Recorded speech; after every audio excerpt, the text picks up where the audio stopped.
Gene from Masterpiece Pumpkins at Rogers Gardens today, and we're going to show you how to carve a more interesting jack-o'-lantern. A few things we'll be using. We're going to use some of these simple carving tool sets. They come for adults and kids. We have a knife to open up the bottom of the pumpkin. We'll be using the stencils that come inside. And to help affix the stencils to the pumpkin, we're going to use some masking tape and some push pins. To begin with, we're going to open our pumpkin. Most people open it from the top to create a lid, but that can fall in later and it makes it difficult to light. So instead, we're going to open the bottom and pull the plug out, and that makes it easy to set over the light.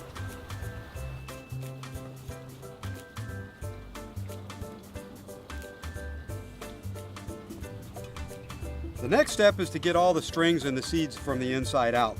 And for that, there's a couple of tools. Look for tools with serrated edges that work easy on the inside, and all you do is you swipe the side and it takes all the strings off. Alright, so with the strings all gone, the next step is going to be to thin out the carving face and to clean out the edges on the inside. For that, use a smooth shaped tool or a large kitchen spoon. So we're going to put the carving pattern on the face of the pumpkin. And to do that and hold it in place, we can either use masking tape, or we can use these little office supply pins to poke in the excess and hold the pattern in place.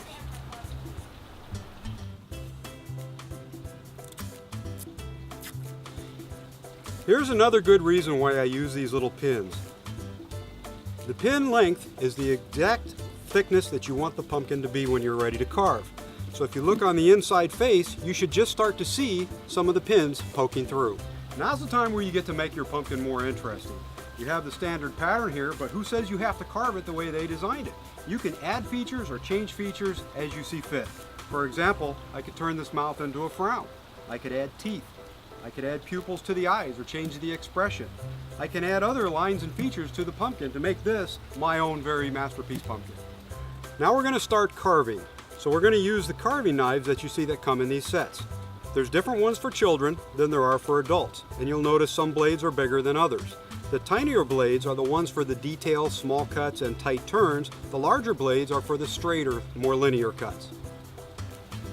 To begin with, we're going to start in the center of the design and work our way outwards with the cuts. I usually try to start with the small detail features first, and then leave the larger chunks in as you complete them to give more rigidity to your carving. To start at the corner of one of the edges and just gently insert the saw straight up and down, move up and down briskly, and forward slowly.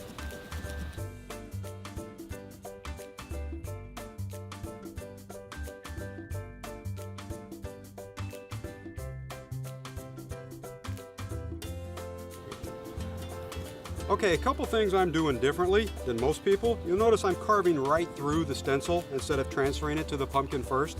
If you did want to transfer it, you could use carbon back paper underneath the pattern and just draw the lines and they would all transfer to the pumpkin. I have a large irregular area that's been cut free here. I'm going to leave it in place, but you'll notice it should move freely, and that'll make it easy to take those sections out later. The carving is finished, so with that we're going to remove the paper and the pins, and then gently remove out the sections, and it usually works easiest by pushing from the inside out. Large irregular sections come out a little easier if you cut them into pieces.